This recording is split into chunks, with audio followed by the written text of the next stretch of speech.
Você já sentiu a areia úmida sob seus pés e o cheiro de sal misturado com algo antigo e profano? E se eu te dissesse que, em uma ilha remota, um ritual esquecido despertou algo que nunca deveria ter sido perturbado? Prepare-se, pois vou te levar comigo para um lugar onde o mar guarda segredos sombrios e o sol se recusa a brilhar completamente. O que eu descobri lá vai te fazer duvidar da sua própria sanidade.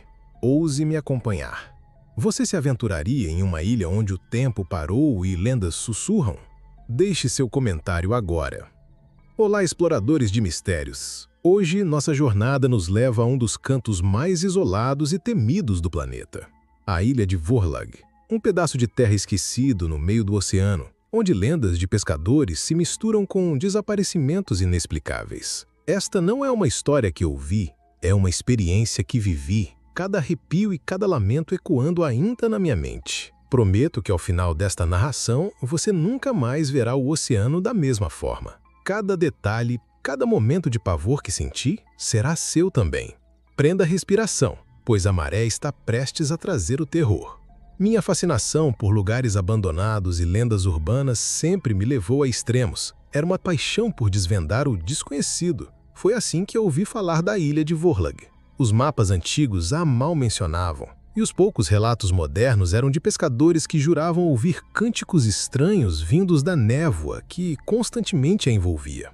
A história de que uma seita antiga teria se refugiado lá séculos atrás, praticando rituais para apaziguar algo das profundezas, só atiçou minha curiosidade. Eu precisava ir. A viagem de barco foi longa e solitária. O oceano estava inquieto, e uma névoa espessa começou a nos envolver à medida que nos aproximávamos. O cheiro de sal e peixe misturava-se a um odor estranho, quase doce e metálico, que pairava no ar. Quando a ilha surgiu da neblina, era um espetáculo sombrio. Penhascos escarpados, árvores retorcidas pelo vento e, no topo, a silhueta de ruínas que pareciam ter sido engolidas pela natureza. Meu coração batia forte. Uma mistura de excitação e um pressentimento gelado. Desembarquei na pequena praia de pedras, areia escura e úmida sob minhas botas. O som das ondas batendo nas rochas era a única trilha sonora, e até mesmo os pássaros pareciam evitar aquele lugar. A vegetação era densa e hostil, e o ar era pesado, quase sufocante, carregado de uma energia opressora. Enquanto eu avançava pela trilha mal definida que levava ao interior da ilha, o cheiro metálico se intensificou, e então eu ouvi um murmúrio baixo e constante, quase como um lamento que parecia vir do centro da ilha, pulsando no ar. Ele crescia e diminuía, como uma respiração gigante. Não era o vento, nem o mar, era um som orgânico, profundo, que parecia vibrar dentro do meu peito. Segui em direção ao som, minha lanterna cortando a penumbra da floresta densa. A névoa se apertava ao meu redor e a visibilidade diminuía a cada passo. Foi então que meus pés tocaram algo diferente, algo duro e liso sob a areia. Curvei-me e a luz da lanterna revelou o que parecia ser uma pedra de altar irregular, coberta por musgo e manchas escuras, que pareciam muito com sangue seco. O murmúrio se intensificou, transformando-se em um cântico incompreensível, vindo de todas as direções ao mesmo tempo. Eu prometo que na próxima parte vou detalhar o que encontrei ao seguir o som, o horror que se revelou nas ruínas e os segredos dos rituais esquecidos da ilha de Vorlag. O cântico incompreensível ressoava em meus ouvidos, não vindo de uma direção específica, mas de todos os lados, como se a própria ilha estivesse cantando. A pedra do altar manchada de sangue era um presságio, e o ar ficou mais frio, um frio úmido e pesado que parecia penetrar meus ossos. Eu não estava apenas ouvindo, eu estava sentindo a ilha, e ela não era benevolente. Com a lanterna erguida, segui o som, que agora se tornava mais forte e dissonante. A trilha se abria em uma clareira no topo de um platô rochoso, e ali, sob o céu encoberto, estavam as ruínas. Não eram apenas pedras caídas, eram os restos de uma estrutura circular e colossal, construída com blocos de pedra negra que pareciam ter sido arrancados das profundezas do inferno. No centro, havia uma espécie de poço escuro e sem fundo, de onde o cântico parecia emanar com maior intensidade. O cheiro era insuportável agora, uma mistura de sal, mofo e algo putrefato que me fez revirar o estômago. Eu podia ver entalhes nas pedras, símbolos que eu não reconhecia, mas que me davam uma sensação de desconforto primordial. Eles pareciam representar criaturas marinhas grotescas, com tentáculos e olhos vazios entrelaçadas com figuras humanoides em posições de súplica. Era a representação de um culto, de sacrifícios, e a ilha parecia vibrar com a memória desses atos. Enquanto eu me aproximava do poço, meus olhos foram atraídos para algo na beirada. Eram correntes de metal enferrujadas, presas a uma das pedras, e se estendiam para baixo, para a escuridão do abismo. Não havia como saber o que elas prendiam ou o que havia sido arrastado para aquele lugar.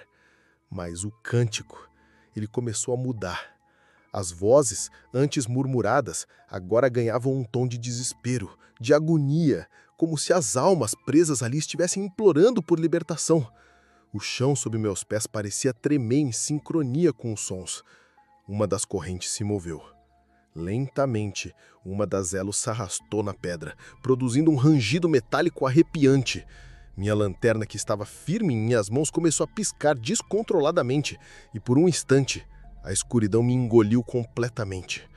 Quando a luz voltou, eu juro que vi uma silhueta vasta e disforme se contorcendo nas profundezas do poço, uma massa escura que parecia maior que qualquer criatura conhecida.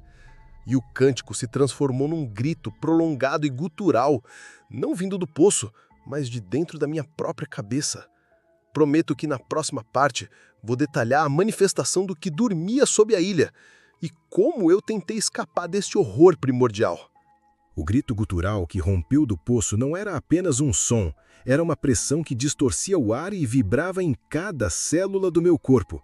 Minha lanterna, ainda piscando, revelou que as correntes enferrujadas que desciam para o abismo estavam agora esticadas, como se algo imenso estivesse sendo puxado das profundezas. Um cheiro insuportável de peixe morto e decadência invadiu minhas narinas, e eu podia sentir um líquido viscoso e frio escorrendo pelas pedras ao redor do poço. A névoa na clareira se tornou mais densa, formando formas disformes que dançavam na periferia da minha visão, quase como vultos que se moviam em uníssono com o cântico aterrorizante. O poço em si começou a borbulhar e a água escura lá embaixo se agitava violentamente. Eu sabia, com uma certeza aterrorizante, que o que eles haviam invocado estava acordando. De repente, a silhueta vasta e disforme que eu havia vislumbrado na escuridão do poço começou a emergir. Lentamente, uma forma colossal e retorcida subiu, rompendo a superfície da água borbulhante. Não era um monstro do mar que eu conhecia.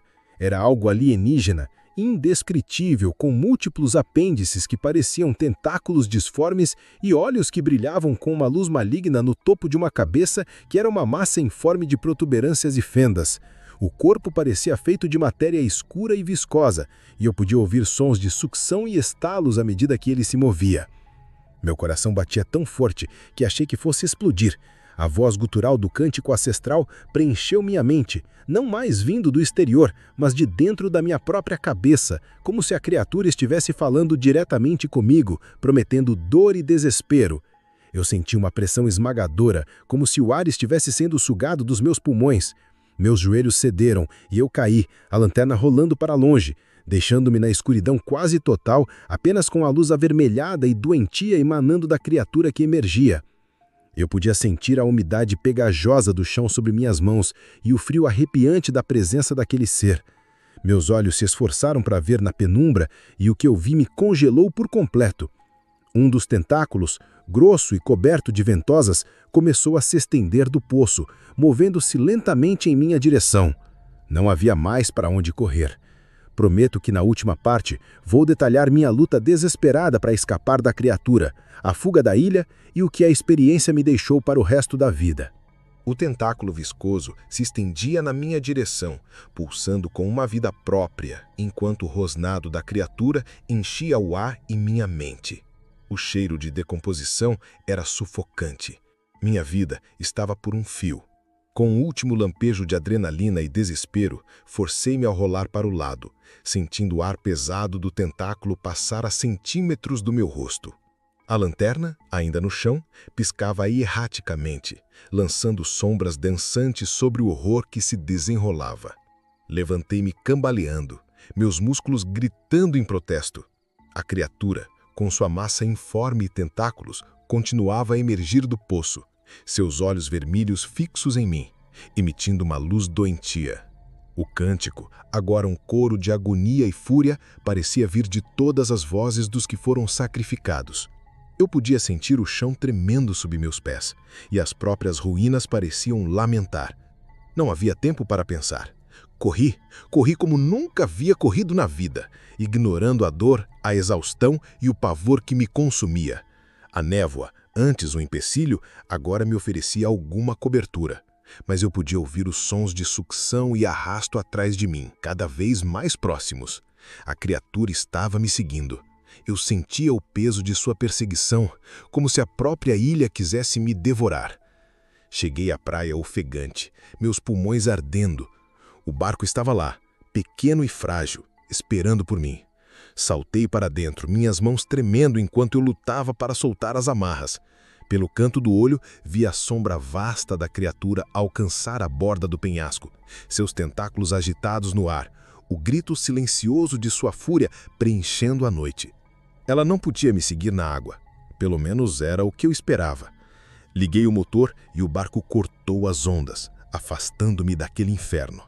Olhei para trás uma última vez, e a silhueta colossal da criatura estava lá, no penhasco, observando-me desaparecer na névoa, sua forma vasta contra o céu escuro. O cântico, embora distante, ainda parecia ecoar em minha mente, uma lembrança assustadora do que eu havia despertado. Nunca mais voltei à ilha de Vorlag. As lembranças daquele cheiro, daquele som e daquele monstro me assombram até hoje. A experiência me mudou para sempre. Aprendi que alguns lugares guardam segredos tão antigos e aterrorizantes que é melhor deixá-los adormecidos. E você? Teria coragem de desafiar as lendas e explorar uma ilha esquecida? Se essa história te fez sentir o frio da morte e a urgência da fuga, inscreva-se no canal agora. A cada semana, mergulhamos nas profundezas mais escuras do inexplicável, e você não vai querer perder o próximo mergulho no abismo. Ative o sininho para ser o primeiro a descobrir o que o terror ainda nos reserva.